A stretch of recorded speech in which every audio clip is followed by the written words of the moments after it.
So I'm not sure if this is just like a me thing or if this is like a plumber thing, but cutting PVC pipe and getting a perfect cut is like almost the equivalent of winning the lottery. Maybe y'all get perfect cuts every single time, and if you do, please let me know how you get those perfect cuts.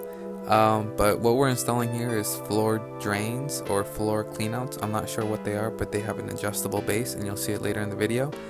And then right here, what I'm using on my drill is called an inside cutter. Typically, we only use these whenever we can't reach the PVC with a multi-tool like I was using before, or a Sawzall, and we need a clean cut. So right here, the one that I have, I use an extension, and then I just use my inside cutter because I just like the feeling better, and I feel like I have more control over getting a cleaner cut. Now, you might be told to just use the inside cutter, and that's just ultimately up to your foreman and what they feel comfortable with you doing. Biggest thing is with inside cutters is you just have to make sure that there's a piece of plastic in there so nothing gets inside. And then I'm not sure exactly if this is the professional or the right way of doing it, or if this is like the hood wrap version of it, but I was just told to just stomp on it and then put soap on it if it doesn't go in. If you guys have any other way of doing it, please let me know, because it was still hard trying to stomp on it. And then right here I do the same exact thing, but this one just wasn't cleaned out and we needed to offset it. If you don't know what offsetting means, it just means that it's not exactly where it needs to be. So you grab PVC fittings.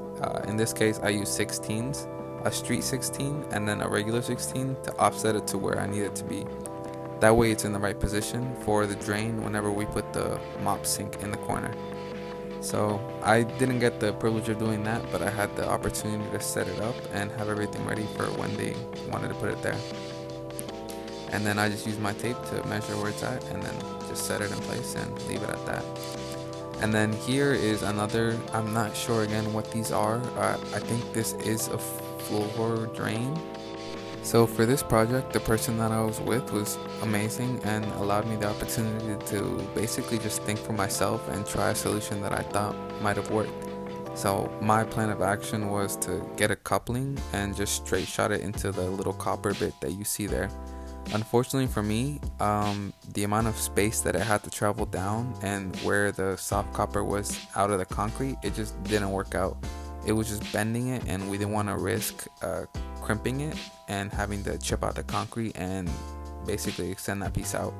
So I asked for another solution that I couldn't think of, and he presented me using a soft copper bend to get it to where it needed to be, and that's what I went with. I implemented it and it looked nice, it worked, and I just soldered it in place.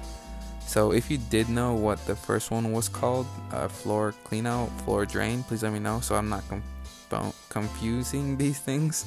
But anyways, if you made it this far in the video, please consider subscribing and liking the video. It really helps with the YouTube algorithm and allowing new apprentices to see what a day in the life of an apprentice is really like. I appreciate y'all for watching. Thank you so much.